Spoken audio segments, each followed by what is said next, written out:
男人在做实验时突然发现，只要用毒毛巾捂住自己的口鼻，然后一把按下手里的计时器，等醒来后就能精准计算出迷药发挥的时间是多少。30 mile area of the cabin. 可光知道时间还不够，为了能万无一失地捕捉到猎物，他又幻想着车对面有个美女，然后假装成了一个出租车司机，将对方给骗到了车上。接着在关上车门之后，故意绕到车后面，拿出毒毛巾，等到上车的一瞬间捂住对方，这样的话猎物就能落入他的魔爪。但这一切毕竟只是他的想象，他必须找到真人做测试，才不会出现差错。于是为了验证这个方法可不可行，第二天他便趁着接女儿放学时，将女儿给当成了自己的实验对象。只见他先是热情地给女儿开门，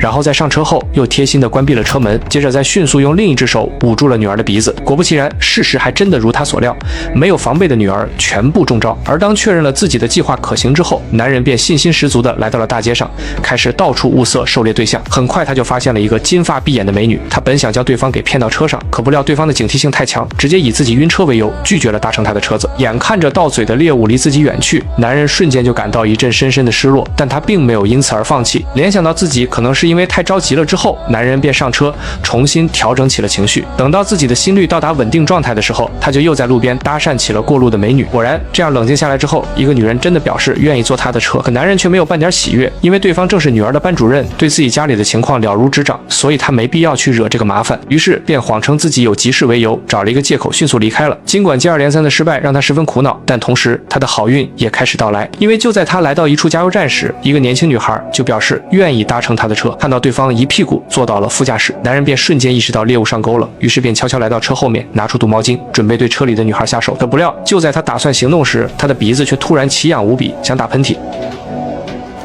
于是他便下意识地捂住了自己的嘴巴，结果直接将毒毛巾上的迷药给吸了进去。反应过来之后，男人这才意识到大事不妙。此刻他也不再顾及车上女孩的感受，二话不说就赶紧撤离了现场，跑到卫生间清洗起了自己的口鼻。好在他处理的比较及时，这才没有陷入深深的昏迷中。但即将到嘴的猎物也再一次的溜走了。经过了一整天的失败之后，男人也不自觉地大笑起来。他本以为今天没戏了，于是便准备接一杯咖啡压压惊。可没想到，这时一个猎物却主动上钩了。旁边的美女一眼就看到了他手上精致的钥匙扣，于是为了买到相同的钥匙扣，美女便询问他从什么地方购买的。起初的男人还有些不知所措，可缓过神来后才反应过来，立马就谎称自己就是卖钥匙扣的，并表示自己的车里还有一大堆，如果对方想要，可以带他前去挑选。听到这儿的美女瞬间就高兴得不得了，想也没想的就准备和他一同前往。殊不知，就这样，他便落入了对方制作好的陷阱。Tiles in French？ 男人也随即掏出了准备好的毒毛巾。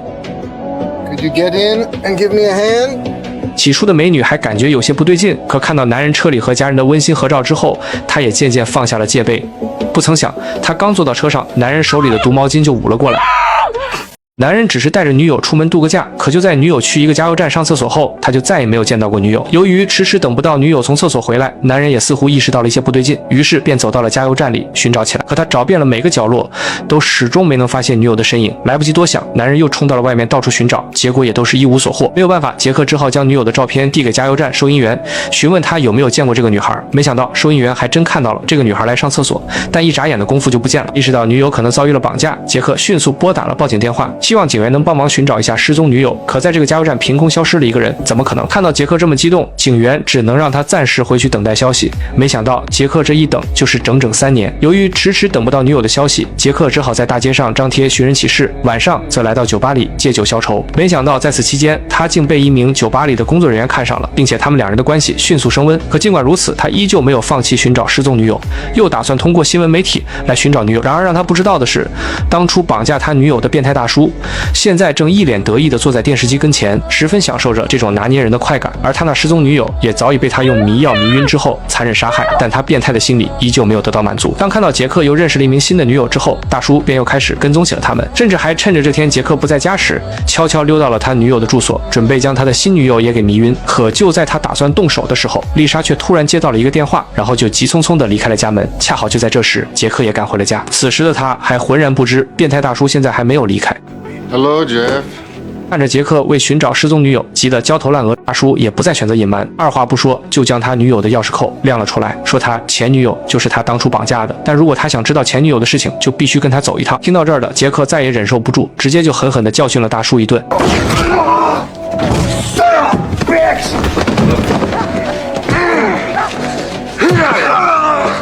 Where is she, Barney?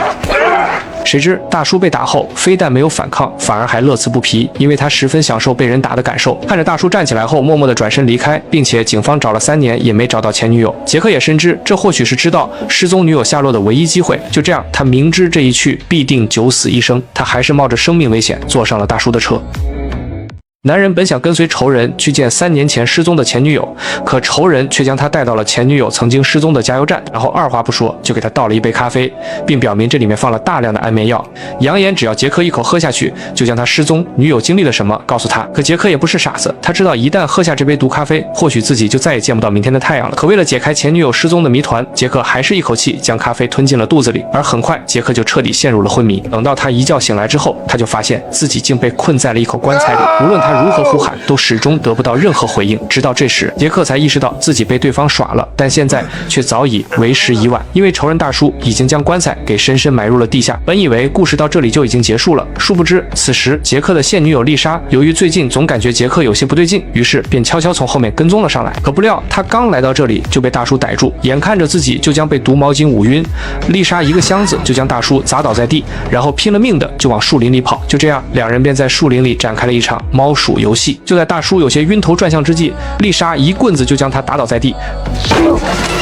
然后到处寻找起了杰克。可让他不知道的是，晕倒的大叔已经醒了过来，很快就又从后面杀了上来。没有办法，丽莎只好拿出刀子防身，然后冲出去打算开车离开。可不料就在这时，大叔也从后面追了上来，最后用毒毛巾将他给捂晕了。等到丽莎再次醒来，他就被变态大叔给绑了起来，而大叔也同样给他倒了一杯毒咖啡，表示如果他喝下，就将杰克的下落告诉他。殊不知就在这时，丽莎已经注意到了铁锹上的泥巴，意识到男友可能被大叔活埋了之后，丽莎便想到了一个对付大叔的妙计，谎称大叔的女儿白天的时候被他绑架了，只要大叔将这杯咖啡喝下去，就告诉他女儿现在的下落。起初的大叔还以为丽莎在吓唬他，可就当大叔打不通女儿的电话后，他还是感到了一种莫名的恐惧。就这样，剧情一下子来了大反转，而为了女儿的安全，大叔只好一口喝下毒咖啡。随着大叔陷入昏迷，丽莎则拿起铁锹就跑到了丛林里，寻找起了松动的泥巴地。果然，很快就发现了一处刚被翻动的泥土，于是他二话不说就开挖，最终将被活埋的杰克救了出来。就在他为此而感到高兴的时候，大叔却突然出现在了他身后。原来那咖啡里并没有下毒，一切都是大叔吓唬丽莎的。就这样，丽莎便被大叔给按在了地上。眼看着丽莎就将发生生命危险，被活埋的杰克却突然被尖叫声吵醒。下一秒，杰克就给大叔来了一棍。而由于刚才差点被大叔闷死在地底下，杰克也因此被大叔激怒，拿起铁锹就彻底送走了他。就这样，两人便因此躲过了一场死亡危机。而故事最后，两人也从此过上了没羞没臊的生活。至于杰克3年前被绑架的前女友，应该是早已被变态大叔杀害了。至此，影片结束。当大叔主动联系杰克时，杰克明知对方是危险人物，明知那杯加了迷药的咖啡意味着陷阱，却依然选择饮下。这一行为常被观众解读为愚蠢，但从心理学角度审视，这是杰克潜意识中的自我救赎与赴死。他渴望通过体验前女友所经历的痛苦来消除内心的愧疚，他渴望通过掌控自己的死亡方式来终结3年的精神折磨。正如影评所言，他喝下咖啡是为了成为自己故事里的英雄，哪怕这个英雄主义是以生命为代价的献祭。这部影片提醒我们，出门在外一定要警惕陌生人的搭讪，警惕不等于封闭社交，而是分辨异常信号，相信直觉，必要时应该放弃礼貌，优先保证自身安全。好了，我是牛牛电影，这期作品就到这里了，下期我们不见不散。